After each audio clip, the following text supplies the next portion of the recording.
Hello students, आज हम जो कविता पढ़ने जा रहे हैं उस कविता का नाम है फॉर एन ग्रेगरी। आइए इसके इंट्रोडक्शन देखते हैं। ये जो कविता है ये W.B. यीट्स के द्वारा लिखी गई है। उन्होंने यहाँ पर क्या बताने की कोशिश की है। He says that it is almost impossible to find a person in your life who loves you truly। वो ये बताने की कोशिश कर रहे हैं इस कविता में कि देखो, इस जीवन में उस व्यक्ति को पाना बहुत ही मुश्किल है जो आपको सच्चे मन से प्यार करता हो। By saying truly, he means the one who loves you for your qualities and not your looks। जब वो सच्चे दिल से बोलते हैं, सच्चे मन से बोलते हैं, उनका मतलब ये है, उनका कहना ये है कि ऐसा व्यक्ति जो आपको आपके क्वालिटीज, इनर क्वालिटीज, आंतरिक गुण के लिए आपको पसंद करे, ना कि आपके बाहरी रूप के लिए। He says that only God loves us for what we are from inside। उनका मानना ये है कि ऐसा कोई दुनिया में नहीं है ऐसा व्यक्ति, हाँ सिर्फ एक गॉड है जो आपको से जानता है, आप कौन हो इस बात को जानता है और आपसे फिर भी वो प्रेम करता है, ना कि आपके बाहरी रूप को वो देखकर आपको जज करता है या आपसे प्रेम करता है। तो ऐसा सिर्फ एकमात्र इंडिविजुअल जो है वो गॉड है, ऐसा कहना है W.B. यीट्स का। तो इस कविता में आप समझ गए होंगे बेसिकली जो कॉन्वर्सेशन है वो दो लोगों के बीच में, एक खुद कवि जो यहाँ पर बात कर रहे हैं एक यंग वुमन के साथ में। ठीक है, तो ये जो कॉन्वर्सेशन है ये उस वुमन के साथ में हो रही है जिस जो काफ़ी अट्रैक्टिव और सुंदर है, और उसके जो बाल है वो येलो कलर के हैं, उस बाल के कारण वो और भी सुंदर लग रही है। तो उनका कहना, उनकी जो बातचीत है वो इस वुमन के साथ में है। ठीक है, तो आगे देखते हैं। फॉर एन ग्रेगरी, जो यहाँ पे बॉक्स पे दिया है वो यही चीज़ है जो मैं आपको बता चुका हूँ, यानी कि कॉन्वर्सेशन है young man and young woman के बीच में। तो आइए शुरू करते हैं इस कविता को। Never shall a young man thrown into despair by those great honey coloured ramparts at your ear love you for yourself alone and not your yellow hair. तो यहाँ पर जो कवि है वो ये कहते हैं कि देखो, जो यंग मैन होता है, जो एक युवा होता है, एक जो लड़का होता है, वो तुम्हें देखकर यदि तुम्हारी आ, बाहरी रूप को देखकर वो तुम्हें पसंद करता है और तुम उसे रिजेक्ट कर देती हो और तुम्हारे रिजेक्शन पे वो डिस्पेयर हो जाता है, यानी कि वो निराश या उदास हो जाता है, तब समझ लेना कि वो व्यक्ति तुमसे सच्चा प्रेम या सच्चे मन से या दिल से तुमसे प्रेम नहीं करता है, वो सिर्फ तुम्हारे बाहरी लुक यानी कि येलो हेयर को देखकर अट्रैक्ट हुआ है। तो ये कहना है कवि का। ठीक है, इस स्टेंजा में यहाँ पर वर्ड मीनिंग देख लेते हैं। डिस्पेयर का मतलब है सैडनेस, रैम्पार्ट्स का मतलब होता है दीवार। लिटरेरी डिवाइस क्या है, देखो तीन स्टेंजा इस कविता की और तीनों स्टेंजाज में एक ही राइम स्कीम को फॉलो किया गया है, वो है ABCBDB।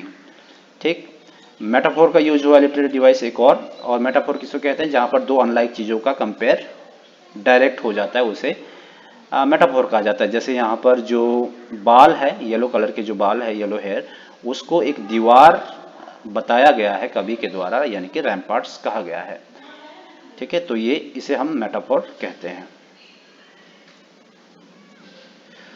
और नेक्स्ट स्टेंजा में जो कवि है उनके रिस्पॉन्स में, उनकी जो बातचीत है लड़की से यानी कि इस यंग वुमन से, उसके रिस्पॉन्स में ये यंग वुमन उनको जवाब देते हुए कहती है, but I can get a hair dye and set such colour there brown और ब्लैक और carrot that young man in despair may love me for myself alone and not my yellow hair. वो कहती है कि देखो, अगर ऐसी बात है कि मुझे कोई व्यक्ति यदि मेरे बालों के लिए या मेरे बाहरी लुक के कारण, बाहरी सुंदरता के कारण मुझसे प्रेम करता है, तो देखो बालों का क्या है, बाल तो मैं ब्लैक भी कर दूंगी, यानी कि मेरे जो रंग रूप है क्या बोलेंगे, सुंदरता है, वो तो कभी भी चेंज हो सकती है। यदि मैं अपने बालों को ब्लैक कर दूं, ब्राउन कर दूं या कैरेट कलर का कर दूं और वो मेरे बाल सुनहरे ना हो, गोल्डन कलर के ना हो, येलोइश ना हो, तो क्या वो व्यक्ति मुझसे प्यार नहीं करेगा?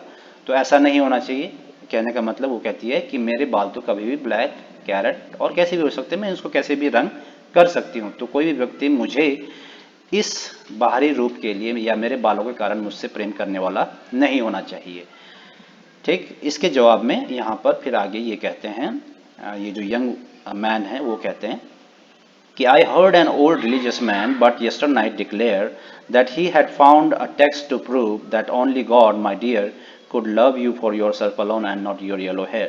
बोलते हैं कि पिछली रात मैंने एक संत जन को कहते सुना है, या एक धार्मिक व्यक्ति ने एक शास्त्र के एक श्लोक को लेते हुए, एक टेक्स्ट को लेते हुए या एक आयत को लेते हुए उसने उसका रेफरेंस या उसका हवाला देते हुए ये कहा है कि दुनिया में कोई भी ऐसा व्यक्ति नहीं है जो तुमको सच्चे दिल से प्रेम करता है, सिर्फ गॉड को छोड़कर।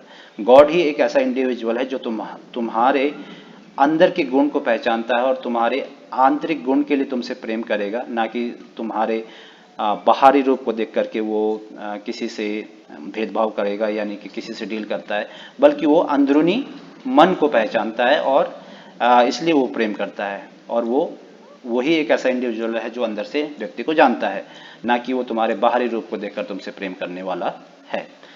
तो ये थी कविता जिसमें कॉन्वर्सेशन दिखाया गया है दो लोगों के बीच में, ठीक है। और वो दो लोग कौन है, एक यंग मैन है और एक यंग वुमन है, उनके बीच में जो बातें हो रही है।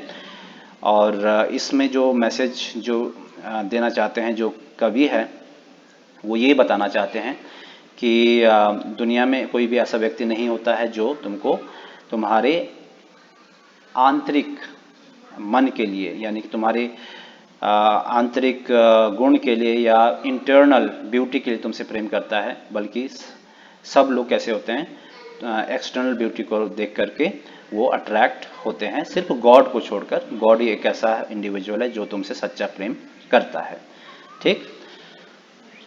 तो इसके जो लिटरेरी डिवाइसेस है लास्ट में हम देख लेते हैं।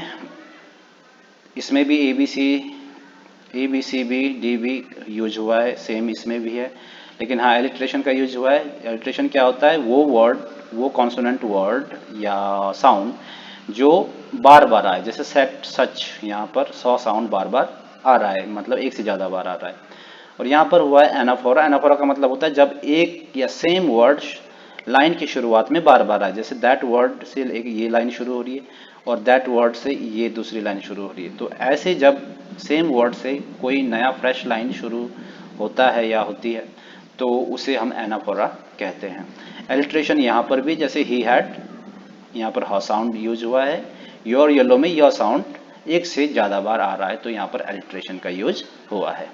So this was a poem. Hope you guys understood what this poem was all about. So we'll see you in the next video. Till then, take care and please share, like and comment. See you.